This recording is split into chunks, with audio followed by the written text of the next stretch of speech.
There's this invisible thread connecting a star 93 million miles away directly to the food on your plate. It's this incredible flow of energy and matter that, well, it powers pretty much everything.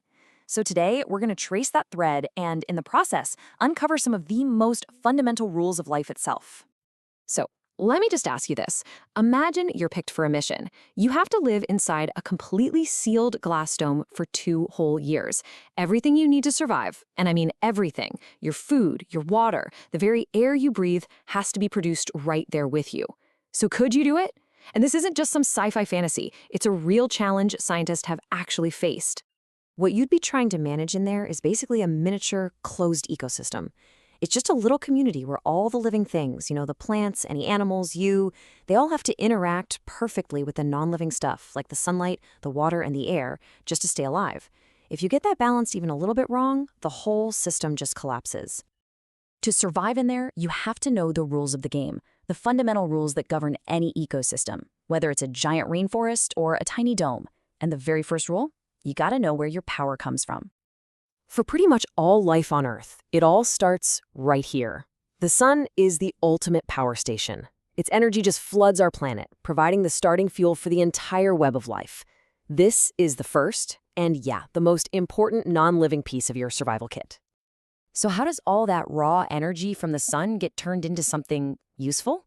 Well, meet the producers. I like to think of them as nature's kitchen. These are the organisms, mostly plants, that can grab that sunlight and, through this amazing process of photosynthesis, basically cook it into food. They are the absolute foundation of everything. No producers, no life. Simple as that. But this brings up a really cool mystery, one that actually stumps a lot of people.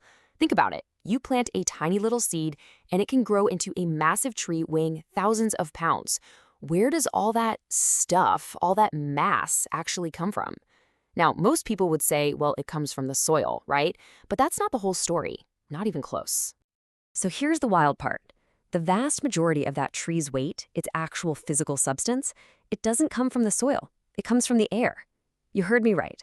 Plants literally build themselves out of thin air and water, and they use sunlight as the power source to do it. And understanding that is absolutely key to managing your dome. All right, so the producers have cooked up all this energy. The kitchen's open. Now the question is, how does that energy get served?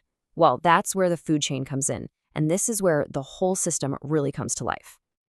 We can track this energy using a simple model called a food chain. You can think of it like a roadmap for energy. And the most important thing to remember is to just follow the arrows. The arrow always points from the thing being eaten to the thing that's doing the eating. That shows you exactly which way the energy is flowing. You can see the whole path right here.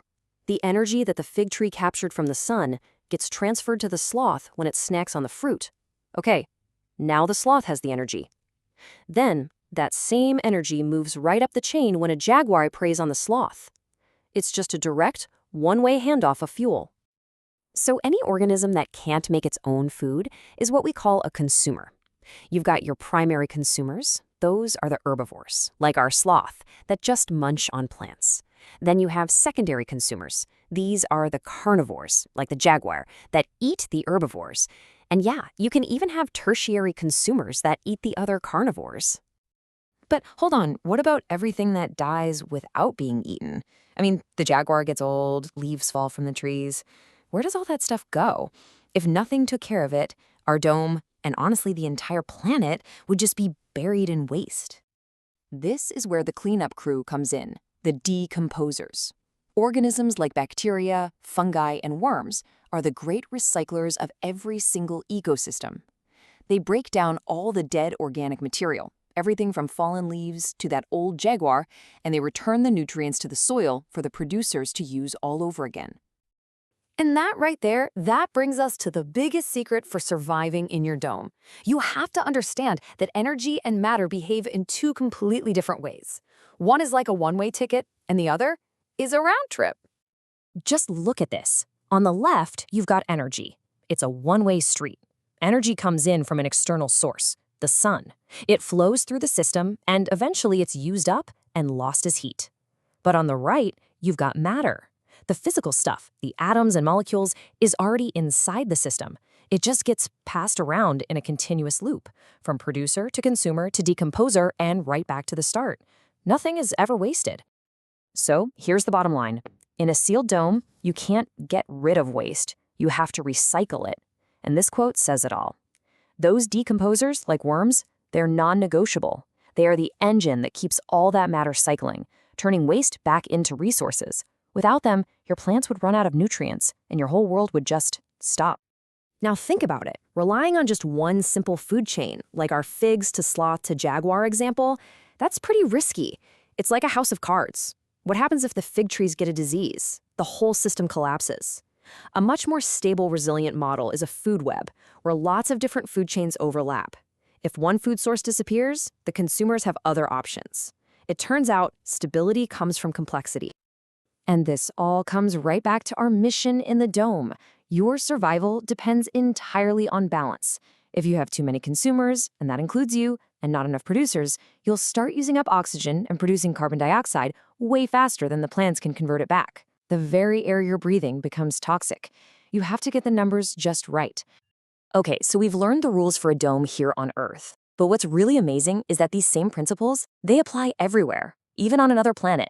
So let's take everything we know and apply it to our next big mission, building a sustainable habitat on Mars. You know, the rules are exactly the same, whether you're managing a fish tank, a planet, or a colony on Mars. Number 1, protect your water. It's essential matter that has to be recycled. Number 2, respect your decomposers. They are literally your life support system. And number 3, always follow the energy, from your power source, through your producers, to your consumers. See, these aren't just abstract ideas from a science book. They are the fundamental operating instructions for life itself. So with these rules in your back pocket, the real question isn't just if you could survive in a dome, but how you would make it thrive. So are you ready to manage your own biosphere?